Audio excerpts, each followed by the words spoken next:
But if not, be it known unto thee, O King, that we will not serve thy gods, nor worship the golden image which thou hast set up. I want to talk about, but if not.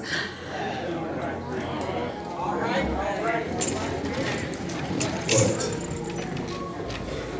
if not.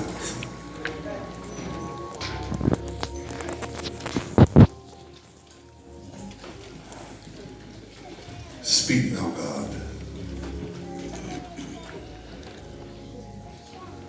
We anxiously await to hear from you. Give us what we need for this appointed hour. Bless your people and bless this your vessel. Let the words of my mouth, the meditation of my heart be acceptable in thy sight, Lord, my strength and my redeemer. And all the people said, Amen. Amen.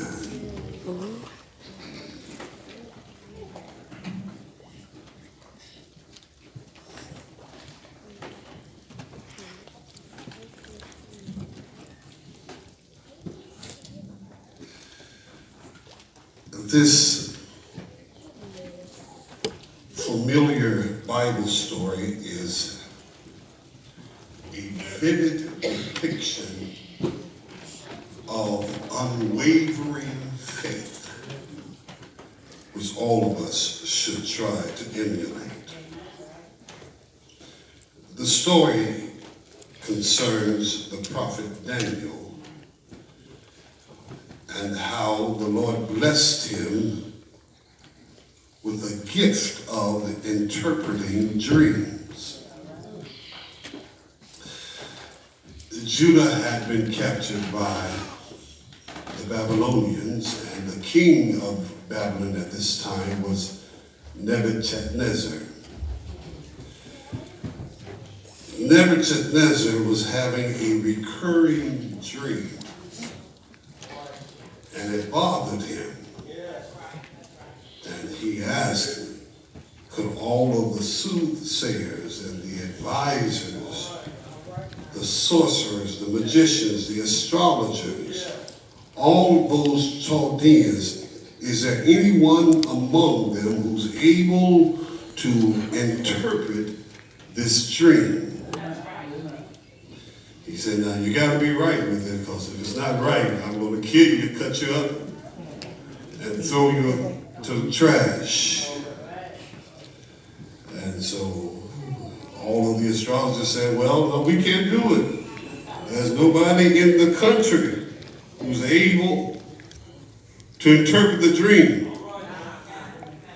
And Nebuchadnezzar said, well, I'm going to kill all of y'all then. What good are you to me if you can't interpret my dream? You call yourself a magician, astrologist.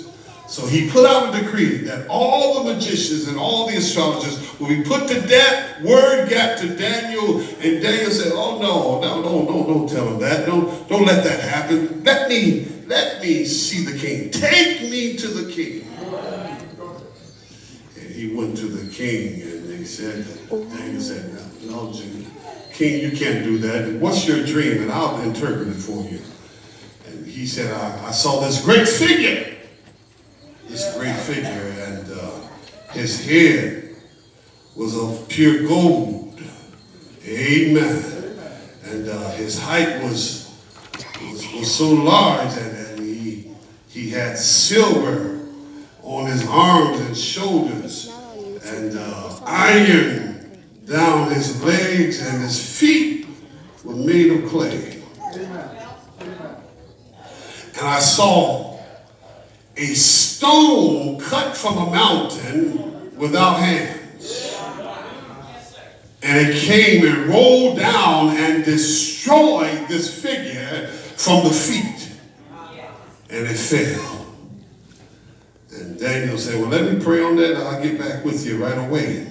And the Lord spoke to him and gave him the interpretation of the dream and said, listen, that great big mountain that you see, that great big figure that was made out of all the fine gold and all the silver and the brass, but the feet were made out of miry clay.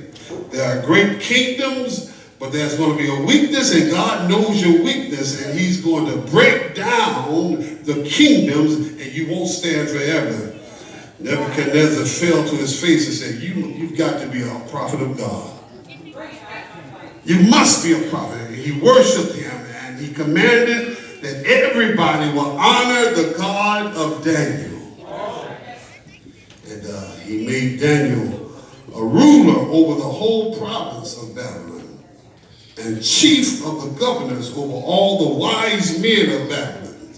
God blessed Daniel. And Daniel said, well, I got some other fellows I want you to come along with me. I've got these boys named Shadrach, Meshach, and Abednego. And the king said, go ahead, bring them, put them over whatever you want to put them over. And he put them over all the affairs of the province of Babylon. When you're faithful to God, God will elevate you.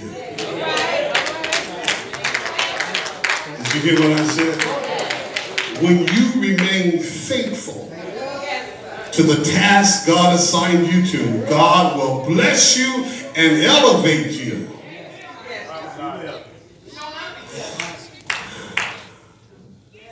But how many of you know that with each new level, there's a new devil?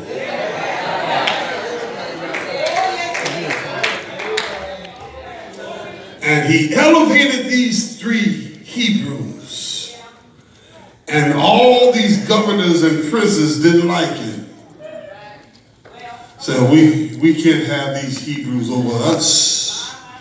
We are Babylonians.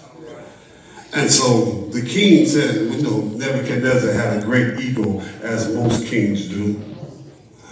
And he built a great statue of himself. And he said, I want everybody to worship this statue. And we're going to have a great day of dedication. The princes, the governors, the captains, the judges, the treasurers, the counselors, the sheriff, and all the rulers of the province gather together. And when you hear the sound of the cornet, the flute, the harp, the sackbut, the psaltery, the dulcimer, and all kinds of music, when you hear the music, I want everybody to get down. Fall down and worship me. Fall down and worship this statue. And whoever don't fall down and worship, that same hour will be cast into the midst of a burning fiery furnace. Y'all know the story, don't you? And so you know what happened. These haters said, Nebuchadnezzar, we got some folk in your ministry who are not bowing down to you. And their name is Shadrach, Meshach, and Abednego. What are you going to do about it? And in that 13th verse, Nebuchadnezzar, in his rage and fury, commanded to bring those three to him. And he spoke to them. Dear hearts, this story is an encounter with faith. And if you're going to have faith, your faith must be tested. Anybody here ever had their faith tested? It had to be put to judgment and see if you're really what you say you are or what you think you are. And so these three Hebrew boys were tested by their faith, and they came before Nebuchadnezzar. And Nebuchadnezzar said in verse 15, now if you be ready, that at what time you hear the sound of the cornet, You should fall down and worship the image which I've made. But if you worship not, you're going to be cast the same hour into the midst of a fiery burning furnace. If you're ready, he gave them another chance. They were given a second chance. And life has a way of affording us ample opportunities to show our faith, to show our witness to God's grace. And many of us have many opportunities to say, are you going to speak up for God? Or are you going to suffer the consequences? On your job, you have an opportunity, you have a second chance to let your light shine. In your home, you have another chance to let your light shine. And Nebuchadnezzar said in the end of that 15th verse, who is that God that shall deliver you out of my hands? Who is that God who shall deliver you out of my hand? Yeah, they said, I don't need a second chance. No doubt, there's no wavering, there's no uncertainty. We will not answer you, King. That's what they said. Look at verse 16. It says, they said to the king, we are not careful to answer thee in this matter. You're questioning our God. We got nothing to say. And by this time, if somebody was threatening your life, many folk wouldn't have been as strong as Shadrach, Meshach, and Abednego. You would have caved in, and you would have started talking to the Lord. Now, Lord, you know my heart. You know it's not really in me to do this, but I'm only doing it because I have to. And God knows, I have no other choice. But you do have a choice. And this entire episode is a demonstration of faith. 5 things I want to bring out that we're going home. First of all, they said, we are not careful to answer you. We need a faith that cannot be threatened. Faith that cannot be threatened. A lot of times we are intimidated by the world around us. We should not be intimidated, and we shouldn't give in to the pressures of this world. Amen.